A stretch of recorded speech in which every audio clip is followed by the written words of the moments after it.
Hello everyone, welcome to success with Rai academy. 1 सितंबर 2024 के दैनिक जागरण के राष्ट्रीय संस्करण को आज की इस वीडियो में हम डिस्कस करेंगे। तो चलिए वीडियो को स्टार्ट करते हैं। और आपको मैं ये बता दूं कि आप जब भी किसी भी न्यूज़पेपर का अध्ययन करिए, चाहे वो हिंदी मीडियम के छात्र हों या फिर इंग्लिश मीडियम के छात्र हों, आपको सिर्फ और सिर्फ नेशनल एडिशन को ही कवर करना है। नेशनल एडिशन में सिर्फ और सिर्फ उन्हीं समाचारों को या फिर न्यूज़ को कलेक्ट किया जाता है, प्रकाशित किया जाता है जो आपके मतलब का होगा, यानी जो सिर्फ और सिर्फ एग्ज़ाम के पॉइंट ऑफ व्यू से आप इम्पोर्टेंट पढ़ना चाहें तो ही आप उसको पढ़ सकते हैं। तो चलिए आज के न्यूज़पेपर को स्टार्ट करते हैं। यहाँ पर पहली न्यूज़ है, महिलाओं के खिलाफ अपराध मामलों में जल्द न्याय करें अदालतें। ये स्टेटमेंट है प्रधानमंत्री नरेंद्र मोदी का। जितनी तेज़ी से फैसले आएंगे उतना ही लोगों में भय होगा और महिलाओं के प्रति अपराधों में कमी आएगी। ये सारी बातें प्रधानमंत्री नरेंद्र मोदी ने जिला अदालतों के राष्ट्रीय सम्मेलन के शुभारंभ पर कही है। जिला अदालतें, हाई कोर्ट और सुप्रीम कोर्ट के जज इसमें भाग ले रहे हैं, वहाँ पर ये बात बोली गई है। यहाँ पर प्रधानमंत्री नरेंद्र मोदी ने फोकस करके एक बात बोला कि महिलाओं और बच्चों के खिलाफ अपराधों पर चिंता जताया और न्यायपालिका में ऐसे मामलों को जल्द से जल्द निपटाया जाए, इस पर भी उन्होंने फोकस किया। जिला अदालतों के 2 दिवसीय सम्मेलन का शुभारंभ करते हुए प्रधानमंत्री ने महिलाओं के खिलाफ अत्याचारों और बच्चों की सुरक्षा को ज्वलंत मुद्दा बताते हुए इस पर गंभीर चिंता जताई है। उन्होंने ऐसे मामलों में त्वरित न्याय की अपील करते हुए कहा कि महिला अत्याचारों से जुड़े मामलों में जितनी तेजी से फैसले आएंगे, आधी आबादी को सुरक्षा उतना ही ज़्यादा मिलेगी, उनका न्याय पर भरोसा बढ़ेगा, सुरक्षा का एहसास होगा। ये सारी बातें उन्होंने इस पर बोली हैं। इस मौके पर कानून मंत्री अर्जुन राम मेघवाल भी मौजूद थे। उन्होंने भी बोला कि जिला अदालतें हमारी न्यायपालिका का दर्पण हैं। इन्हीं के माध्यम से हम आम जनता के मन में न्यायपालिका की छवि बनाते हैं। पिछले 1 दशक में ईज ऑफ लिविंग के साथ साथ ईज ऑफ जस्टिस को बढ़ावा देने के सार्थक प्रयास किए गए हैं, जिसका परिणाम भी हमको देखने को मिला है। यहाँ पर कोलकाता में जो डॉक्टर के साथ दरिंदगी की घटना हुई है, उससे महिला सुरक्षा की जो एक बात है वो फिर से उठी है और इस पर हालांकि सभी की राय आ रही है। सुप्रीम कोर्ट तक इस पर संज्ञान ले चुका है और ऐसा लग रहा है कि इस बार फिर से कुछ ऐसे कानून बदलाव किए जाएंगे जिसमें महिलाओं को और सुरक्षित महसूस हो सके। नेक्स्ट न्यूज़ है, वेद शास्त्र के ज्ञाता देखें मंदिर प्रबंधन का कार्य। यहाँ पर ये जो टिप्पणी है वो इलाहाबाद हाई कोर्ट की है, जिसमें मथुरा स्थित प्रसिद्ध मंदिरों का रिसीवर बनने की जो वकीलों में होड़ है उसको लेकर कोर्ट ने यानी कि हाई कोर्ट ने चिंता जताई है। हाई कोर्ट ने कहा है कि मंदिर प्रबंधन से वकीलों को इसलिए दूर रखें क्योंकि इनकी रुचि केस को लंबा खींचने में होती है ताकि उनको फीस मिलती रहे। देखिए, इलाहाबाद हाई कोर्ट ने कहा है कि मथुरा स्थित मंदिरों में प्रबंधकीय विवाद के कारण वकीलों को रिसीवर नियुक्त करने से सिविल वादों के निस्तारण में रुचि नहीं ली जा रही है। कोर्ट ने कहा कि वेद शास्त्र का ज्ञान रखने वालों को मंदिरों का प्रशासन और प्रबंधन सौंपा जाना चाहिए, इससे वकीलों को दूर रखा जाना चाहिए। कोर्ट ने जिला अदालतों को सिविल वादों के शीघ्र निपटारे के लिए हर संभव प्रयास करने का निर्देश दिया है। यह आदेश न्यायमूर्ति रोहित रंजन अग्रवाल ने देवेंद्र कुमार शर्मा तथा अन्य बनाम रुचि तिवारी अपर सिविल जज सीनियर डिवीजन मथुरा के खिलाफ दाखिल अवमानना याचिका निरस्तीकरण करते हुए दिया है। कोर्ट ने अदालत के 28 मार्च 2023 के आदेश को रद्द करते हुए प्रकरण तय करने के लिए सिविल जज को वापस भेज दिया है। कोर्ट ने कहा कि मथुरा के अधिकांश पुराने व प्रसिद्ध मंदिर कानूनी विवादों में फंसे हैं। लोगों में मंदिरों का रिसीवर बनने की होड़ लगी है। ये ट्रस्ट सेवाएं व प्रबंधन समिति को मंदिर व्यवस्था नहीं करने दे रहे हैं। नेक्स्ट न्यूज़ पर आते हैं, जिसमें कि हरियाणा विधानसभा चुनाव में तारीखें बदल गई हैं। अब 5 अक्टूबर को मतदान होगा और 8 अक्टूबर को इसमें नतीजे आ जाएंगे। जम्मू कश्मीर में भी डेट चेंज की गई है। निर्वाचन आयोग ने आखिरकार हरियाणा विधानसभा चुनाव के लिए मतदान की तारीखें बदल दी हैं। अब यहां पर 5 अक्टूबर को मतदान होगा, मतगणना 8 अक्टूबर को होगी। आयोग ने जम्मू कश्मीर में भी मतगणना की तारीखें बदल दी हैं, जो अब हरियाणा के साथ 8 अक्टूबर को होगी। हालांकि नामांकन दाखिल करने और नामांकन पत्रों की जांच पड़ताल की तारीखों में कोई बदलाव नहीं किया गया है। इससे पहले हरियाणा विधानसभा चुनाव के लिए मतदान की तारीख 1 अक्टूबर निर्धारित की गई थी। आयोग ने हरियाणा में मतदान की तारीख में बदलाव का यह फैसला भाजपा, इनेलो सहित राज्य के कुछ सामाजिक संगठनों की मांग के बाद लिया है। 1 अक्टूबर की मतदान तिथि के आसपास करीब 6 छुट्टियां व त्योहारों के होने से मतदाताओं के छुट्टियों पर जाने की संभावना जताई गई थी। कहा गया कि इससे राज्य में मतदान प्रतिशत कम हो सकता है। अब एक न्यूज़ है अभ्यर्थियों की। झारखंड में आबकारी सिपाही की भर्ती दौड़ में 2 दिन में 6 मौतें हुई हैं और टोटल 8 मौतें हो चुकी हैं। जो झारखंड में उत्पाद यानी कि आबकारी सिपाही की बहाली के लिए राज्य के विभिन्न केंद्रों पर जो दौड़ की परीक्षा आयोजित की जा रही है, उसमें 6 अभ्यर्थियों की मौत 2 दिन में हुई है, जबकि एक सप्ताह की अगर हम बात करें तो उसमें 8 छात्रों की मौत हो चुकी है। ये मामला सामने आया है। राज्य में इस नियुक्ति के लिए एक सप्ताह से चल रही शारीरिक जांच परीक्षा में 100 से ज़्यादा अभ्यर्थी अभी तक बेहोश हो चुके हैं, हॉस्पिटलाइज हो चुके हैं और कई को छुट्टी मिली है और कई को नहीं मिली है। यहाँ पर यह भी बताया जा रहा है कि बेहोशी के जो सबसे ज़्यादा मामले हैं वो पलामू जिले से सामने आए हैं। वहाँ 2 दिनों में 4 लोगों की मौत हो चुकी है और 80 से ज़्यादा बीमार हो गए हैं। हजारीबाग में 2, गिरिडीह में और पूर्वी सिंहभूमि में एक एक अभ्यर्थी दौड़ में सांस फूलने की वजह से बीमार पड़े हैं।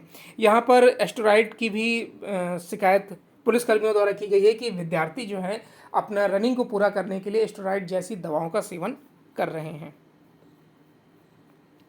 सितंबर महीने में भी झमाझम बारिश के लिए रहें तैयार। अगस्त में सामान्य से अधिक वर्षा के बाद सितंबर में भी झमाझम बारिश की संभावना है। उत्तर पश्चिम भारत और आसपास के क्षेत्रों में भारी से बहुत भारी वर्षा हो सकती है। अगस्त में सामान्य से लगभग 16% अधिक वर्षा दर्ज की गई है। इस दौरान उत्तर पश्चिम भारत में 253.9 मिलीमीटर बारिश हुई है, जो 2001 के बाद से अगस्त में दूसरी सबसे अधिक वर्षा है। अब आते हैं दुनिया को जीवों से भारत का प्रेम दिखाएगी प्रोजेक्ट चीता वेब सीरीज।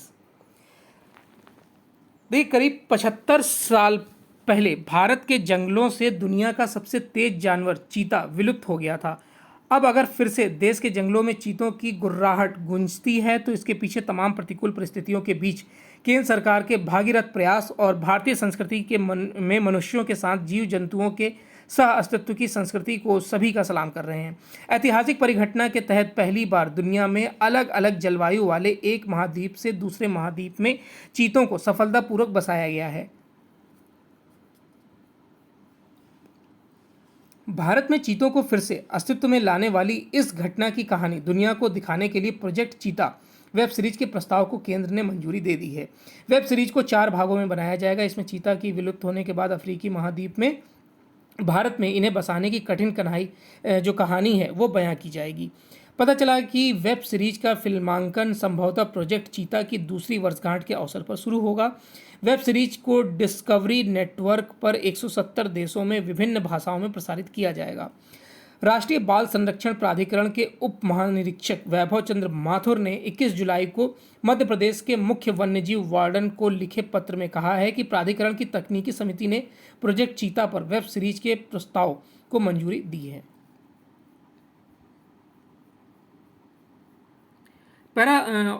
ओलंपिक के बाद पैरालंपिक में भी निशानेबाजों का जलवा।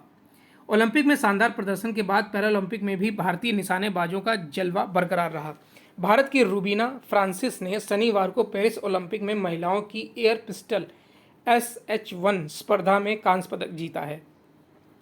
पैरालंपिक में यह भारत का निशानेबाजी में चौथा और कुल मिलाकर 5वां पदक है। ओलंपिक में भी कुल 6 में से 4 पदक भारतीय निशानेबाजियों ने ही जीते हैं। रूबीना ने शनिवार को कुल 211.1 अंक हासिल किए और 8 महिलाओं के फाइनल में तीसरा स्थान प्राप्त किया।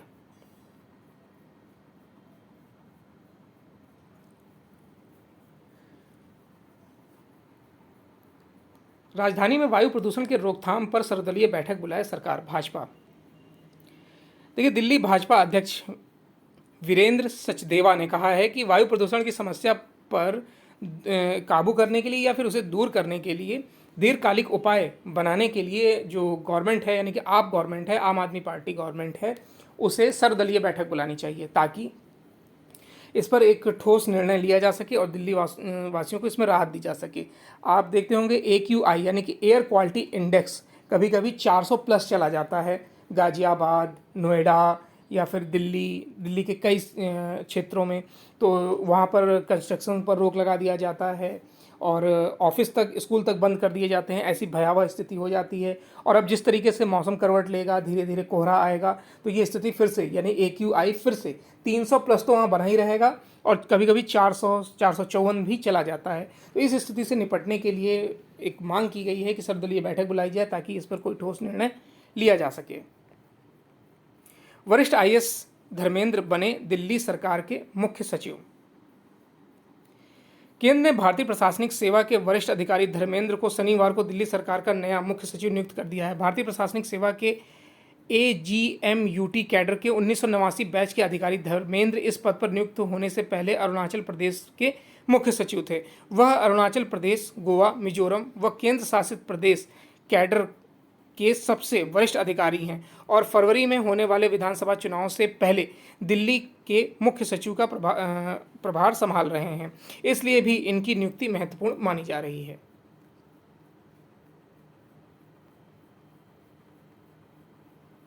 यमुना के लिए 3 STP का जल्द होगा संचालन। यमुना एक्शन प्लान 3 के तहत रिठाला में निर्माणाधीन सीवरेज शोधन संयंत्र यानी कि SPT बनकर तैयार हो गया है। ओखला में निर्माणाधीन एशिया के सबसे बड़े STP का काम भी सिर्फ 4% बाकी है। वहीं कॉर्डली में निर्माणाधीन STP का काम 2% बाकी है। दिल्ली जल बोर्ड का कहना है कि ये दोनों संयंत्र भी जल्द बनकर तैयार हो जाएंगे और इन 3 बड़ी परियोजनाओं के पूरा होने से सीवरेज शोधन क्षमता बढ़ेगी। इससे यमुना की स्वच्छता के अभियान में तेजी आएगी। कई देशों में सरकारें बदली, भारत में लोगों ने निरंतरता को चुना है। प्रधानमंत्री नरेंद्र मोदी ने शनिवार को कहा कि इस साल जिन देशों में चुनाव हुए उनमें से ज़्यादातर में लोगों ने बदलाव के लिए मतदान किया, जबकि भारतीयों ने निरंतरता, राजनीतिक स्थिरता और आर्थिक विकास को प्राथमिकता दी है। उन्होंने इस बात पर जोर दिया कि एक नया मध्यम वर्ग देश की प्रगति को रफ्तार दे रहा है। इसके साथ ही निवेशकों से सुविधा, सुधार, स्थिर नीति वाली व्यवस्था और उच्च विकास का वादा किया गया है तथा उसके बदले में उनसे नवाचार, प्रदर्शन और उच्च गुणवत्ता वाले उत्पादों का वादा करने को कहा गया है। एक समाचार पत्र द्वारा आयोजित वर्ल्ड लीडर्स फोरम को संबोधित करते हुए मोदी ने कहा है कि देश एक अनूठी सफलता की कहानी लिख रहा है और इसमें सुधार का प्रभाव अर्थव्यवस्था के प्रदर्शन में दिखाई दे रहा है। दुनिया की समृद्धि भारत की समृद्धि में निहित है। मेरी सरकार चाहती है कि अधिक से अधिक कंपनियां वैश्विक ब्रांड बने और देश हर क्षेत्र में अग्रणी बने। उन्होंने इस सदी के तीसरे दशक को देश के उत्थान का युग बताया है जिसका लाभ सभी को मिलेगा। भारत के सामने चीन को लेकर एक विशेष समस्या, जयशंकर। तो विदेश मंत्री S जयशंकर ने शनिवार को कहा कि भारत के सामने चीन को लेकर एक विशेष समस्या है जो दुनिया की चीन संबंधी सामान्य समस्या से अलग है। चीन के साथ संबंध एवं सीमा पर स्थिति को देखते हुए वहां से होने वाले निवेश की समीक्षा की जानी चाहिए। जिन देशों की सीमा चीन से नहीं लगती है वे भी चीन से होने वाले निवेश की जांच कर रहे हैं। एक समाचार पत्र द्वारा आयोजित वर्ल्ड लीडर्स फोरम में उन्होंने कहा कि चीन कई मायनों में एक अनूठी समस्या है क्योंकि वह एक अनूठी राजनीति है, वह एक अनोखी अर्थव्यवस्था है। जब तक कोई एक विशिष्टता को समझने की कोशिश नहीं करता तब तक इससे निकाले जाने वाले निर्णय और नीतिगत कदमों में समस्या रहेगी। चीन को लेकर एक सामान्य समस्या है कि हम दुनिया के एकमात्र देश नहीं हैं जो चीन के बारे में बहस कर रहे हैं। यूरोप में जाइए और उनसे पूछिए कि आज दुनिया उनकी प्रमुख आर्थिक या राष्ट्रीय सुरक्षा बहस क्या है, तो वो चीन का ही नाम लेंगे।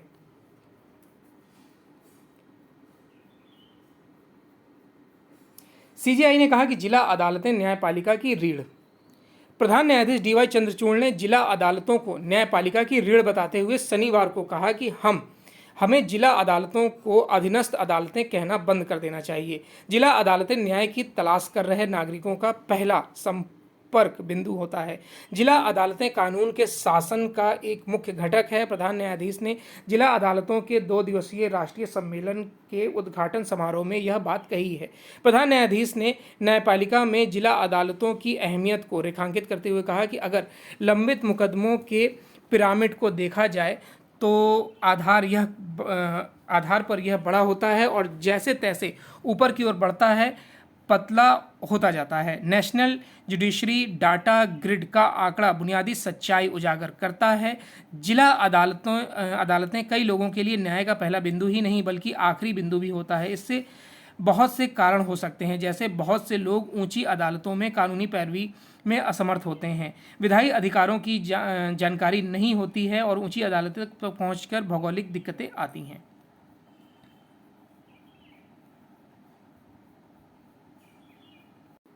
नेक्स्ट न्यूज़ है, बढ़ती आबादी के लिए दूध की जरूरत को अब पूरा करेगा बायो मिल्क। बायोटेक्नोलॉजी के क्षेत्र में भविष्य की जरूरतों को पूरा करने से जुड़ी संभावनाओं को देखते हुए केंद्र सरकार ने अब इस क्षेत्र में तेजी से आगे बढ़ने का फैसला किया है। इसके तहत सरकार ने देश की पहली बायो E3 यानी कि इकोनॉमी एनवायरमेंट एम्प्लॉयमेंट पॉलिसी जारी की है। इसके तहत दूध, खाद्यान्न, पर्यावरण सहित आम जनजीवन के सामने खड़ी होने वाली प्रत्येक चुनौती से निपटने की तैयारी है। फिलहाल इस नए क्षेत्र के विस्तार से लोगों को आने वाले दिनों में जो बड़ा लाभ मिलेगा वह बायो मिल्क होगा। यह एनिमल फ्री होगा, जो न सिर्फ बढ़ती आबादी के लिए दूध की जरूरत को पूरा करेगा बल्कि स्वास्थ्यवर्धक भी होगा। केंद्रीय विज्ञान एवं प्रौद्योगिकी मंत्री डॉक्टर जितेंद्र सिंह ने शनिवार को देश की पहली बायो E3 पॉलिसी को जारी किया और कहा कि दुनिया में नई औद्योगिक क्रांति बायोटेक्नोलॉजी और बायो मैन्युफैक्चरिंग के क्षेत्र में होगी। इसकी अगुवाई भारत करेगा। उन्होंने कहा कि SIT क्रांति की तरह बायो मिल्क व बायो एग्री फूड की बात अभी भले ही लोगों को एक चौंकाने वाली बात लग रही हो, लेकिन भविष्य में ज़रूरतें इससे ही पूरी हो पाएंगी। नेक्स्ट पेज है एडिटोरियल पेज। एडिटोरियल पेज पर यहाँ पर जो आर्टिकल है, हालांकि 2 आर्टिकल होते हैं, लेकिन दूसरा जो आर्टिकल है वो एक हास्य व्यंग है। रविवार को हास्य व्यंग रहता है, उसको स्किप करेंगे। तो पहले आर्टिकल में हम यहाँ पर नए औद्योगिक शहरों से उम्मीदें, ये आर्टिकल लिखा गया है संजय गुप्त द्वारा, जो दैनिक जागरण के एडिटर इन चीफ है। यहाँ पर वो बता रहे हैं कि केंद्रीय मंत्रिमंडल यानी नए औद्योगिक शहरों से जो उम्मीदें हैं, जो स्मार्ट सिटी योजना जो चालू की गई है उससे क्या उम्मीदें हैं। केंद्रीय मंत्रिमंडल ने औद्योगिक कॉरिडोर डेवलपमेंट प्रोग्राम के तहत 10 राज्यों में 12 औद्योगिक स्मार्ट सिटी विकसित करने की जिस योजना को हाल में मंजूरी दी है वह समय की मांग भी थी। इस फैसले के अनुसार उत्तराखंड के खुरपिया, पंजाब में राजपुरा, उत्तर प्रदेश में आगरा एवं प्रयागराज, बिहार में गया, महाराष्ट्र में दिल्ली, राजस्थान में जोधपुर, पाली, आंध्र प्रदेश में कोपरथी एवं ओरवाकल, तेलंगाना में जहीराबाद और केरल में पलक्कड़ में नए औद्योगिक शहर स्थापित किए जाएंगे। इसी तरह का एक शहर हरियाणा में स्थापित होगा। ये शहर बड़े औद्योगिक गलियारों के आसपास विकसित होंगे। ज्ञात हो कि आम बजट में इन औद्योगिक शहरों की स्थापना की घोषणा की गई थी। सरकार का मानना है कि इन औद्योगिक शहरों के विकास में 28,602 करोड़ रुपए का निवेश होगा और इन शहरों में 1.50 लाख करोड़ का औद्योगिक निवेश आएगा, जिससे 10 लाख प्रत्यक्ष जबकि 30 लाख अप्रत्यक्ष नौकरियां पैदा होंगी। फिलहाल कहना कठिन है कि ये शहर कब तक स्थापित हो सकेंगे और देश को उनका लाभ कब तक मिलेगा, क्योंकि सरकार की बड़ी योजना तय समय से कठिनाई में ही पूरी हो पाती है। नए औद्योगिक शहरों को बसाने में तब कामयाबी मिलेगी जब सरकार को निजी क्षेत्र का हर संभव सहयोग मिलेगा। यह सहयोग तभी संभव है जब निजी क्षेत्र को इसमें आकर्षण दिखेगा। ध्यान रहे कि कुछ प्रस्तावित औद्योगिक शहर बड़े शहरों से दूर हैं, जिसके चलते कुशल कारीगर और प्रबंधन के दक्ष लोग वहां रहना चाहते हैं। यही नहीं, यह भविष्य ही बताएगा। निसंदेह देश को ऐसे शहरों की आवश्यकता है, लेकिन जब तक उनमें अच्छी खासी संख्या में उद्योग स्थापित नहीं हो जाते हैं और नागरिक आबादी की जो बसाहट है उसके लिए उपयुक्त आधारभूत ढांचों का निर्माण नहीं हो जाता, तब तक लोग वहां के लिए आकर्षित नहीं होंगे। अब जब केंद्र सरकार 12 नए औद्योगिक शहर विकसित करने जा रही है, तब उसे बड़े शहरों के आधारभूत ढांचे की भी सुध लेनी चाहिए। कायदे से छोटे शहरों के आधारभूत ढांचे को भी संवारा जाना चाहिए, लेकिन यह तो वह काम है जिसे राज्य सरकार को करना चाहिए। समस्या यह है कि राज्य सरकारें इस ओर पर्याप्त ध्यान नहीं दे रही हैं, जिसके चलते नगर निगम जैसी संस्थाओं की कार्यप्रणाली सुधारने का नाम नहीं ले रही है। यह सही समय है कि नगर निगमों, नगर पालिकाओं के कामकाज को ठीक करने का काम प्राथमिकता के आधार पर किया जाना चाहिए। यह राज्य सरकारों की प्राथमिकता के अभाव का ही परिणाम रहा है कि स्मार्ट सिटी योजना अपेक्षित नतीजे नहीं दे पा रही है। औद्योगिक शहरों की स्थापना के समय उन कारणों पर ध्यान दिया जाना आवश्यक है जिनके चलते स्मार्ट सिटी योजना उम्मीदों पर खरी नहीं उतर सकी है। स्मार्ट सिटी योजना के संचालन के बाद भी नगर निकायों और शहरी ढांचे संबंधी अन्य सरकारी योजनाओं की प्रणाली में कोई उल्लेखनीय बदलाव नहीं आया है। निसंदेह नगर निकायों के साथ साथ आम जनता को भी जिम्मेदारी दिखानी होगी। उन्हें आधारभूत ढांचे संबंधी नियम कानूनों के पालन के प्रति सजग रहना होगा। बड़े पैमाने पर औद्योगिक निर्माण और अतिक्रमण इसलिए होते हैं क्योंकि आम लोग संबंधित नियम कानूनों का पालन नहीं करते हैं। जब कहीं एक दो जगह अवैध निर्माण हो जाता है तो बाकी के लिए वह नजीर बन जाता है। जब अवैध निर्माण या अतिक्रमण हो रहा होता है तब उसे कोई रोकने टोकने वाला नहीं होता है। इसी के चलते झुग्गी बस्तियां स्थापित हो जाती हैं। जब उनमें आबादी बढ़ जाती है तो उन्हें वैध करार देने की पहल होने लगती है। वोट बैंक के लालच में सरकारें भी अवैध तरीके से बनाई गई बस्तियों और कॉलोनियों को नियमित कर देती है। जब ऐसा होता है तो अनियोजित विकास को बढ़ावा मिलता है।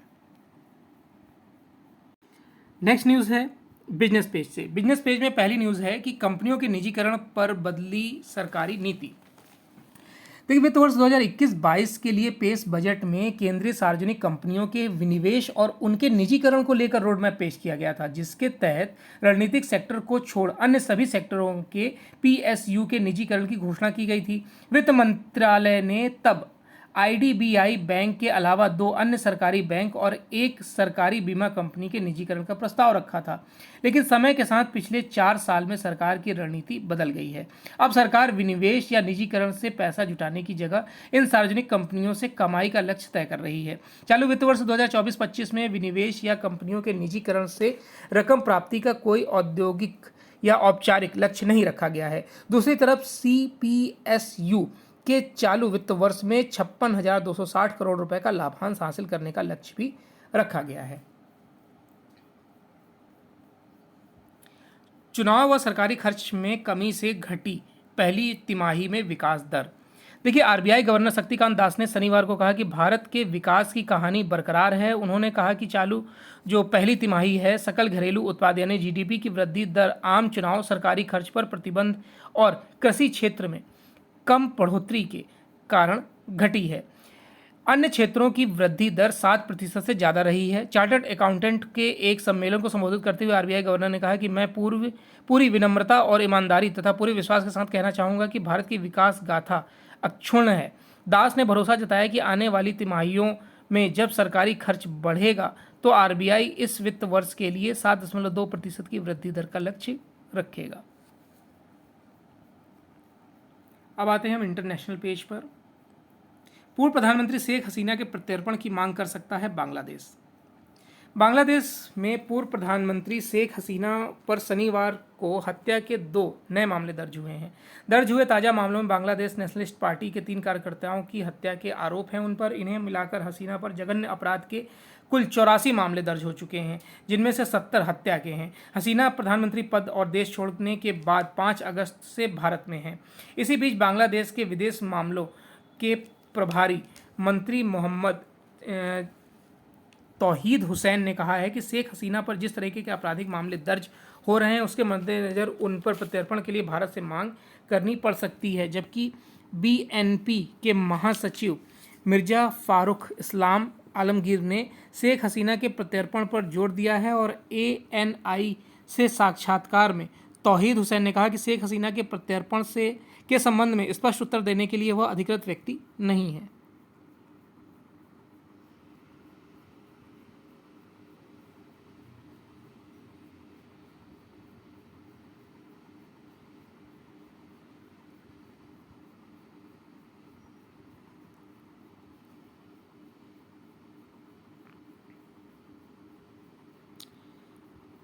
चलिए, और कोई ऐसी न्यूज़ नहीं है इंटरनेशनल पेज पर जिसको हम डिस्कस करें, और पैरालंपिक जो मेडल मिला है उसको भी हम डिस्कस कर चुके हैं।